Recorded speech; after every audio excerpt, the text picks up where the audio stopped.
ஒருவர் இமாமுடன் சேர்ந்து கடமையான தொழுகையை முடித்துவிட்டு மீதமுள்ள ரக்காத்துகளை பூர்த்தி செய்யும் போது அவரை தொட்டு இன்னொருவர் ஜமாத்தாக தொழலாமா என்று கேட்கிறீங்க. கேள்வி 2521. நீங்க சொல்வதை போல நபி ஸல்லல்லாஹு அலைஹி வஸல்லம் அவருடைய வாழ்க்கையில நடந்ததற்கான நேரடியான ஆதாரம் கிடையாது. ஆனா இது குறித்து நாம எவ்வாறு முடிவெடுப்பது என்பதை விளக்கக்கூடிய வகையில புகாரில் உள்ள 117ஆம் இலக்கத்துள்ள ஹதீஸ் நமக்கு சான்றாக இருக்கு. இப்னு அப்பாஸ் ரலியல்லாஹு அன்ஹு அவங்க ஒரு முறை அவர்களுடைய சிறிய தாயாரான மைமுனா பின்த் ஹாரிஸ் அவங்க வீட்டில் போய் தங்குறாங்க. மைமுனா யாரு? நபி ஸல்லல்லாஹு அலைஹி வஸல்லம் அவர்களுடைய மனைவியா இருக்கிறாங்க. அப்போ வழக்கம் போல நபி ஸல்லல்லாஹு அலைஹி வஸல்லம் அன்று இரவு என்ன செய்றாங்க? தஹஜ்ஜத்தை தொழுகிறாங்க.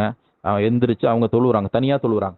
அதற்கு பிறகுதான் இப்னு அப்பாஸ் அவங்களும் விழித்தெழுந்து நபி ஸல்லல்லாஹு அலைஹி வஸல்லம் பின்பற்றி தொழணும்னு சொல்லி அவங்களும் போய் நிற்கிறாங்க.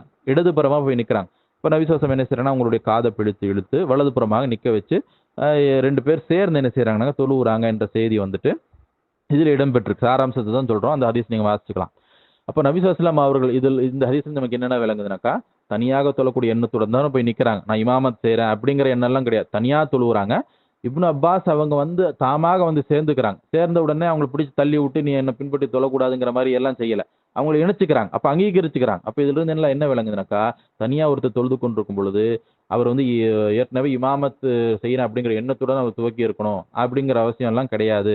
அவர் பக்கத்துல ஒருத்தர் வந்து நின்னார்னா சரி நம்மளை வந்துட்டு இமாமாக இவங்க ஏற்று அவங்க தொழுவ இருக்கிறாங்கன்னு நம்ம விளங்கிக்க வேண்டியதான். இன்னும் சிலர் வந்து அது எப்படி பொதுவாக செய்றாங்க அப்படின்னாக்கா, முதுகுல தொட்டு சேரக்கூடிய வழக்கம் இருக்கு. அதற்கு ஆதாரபூர்வமான ஹதீஸ்ல எந்த ஒரு சான்றும் இல்லை.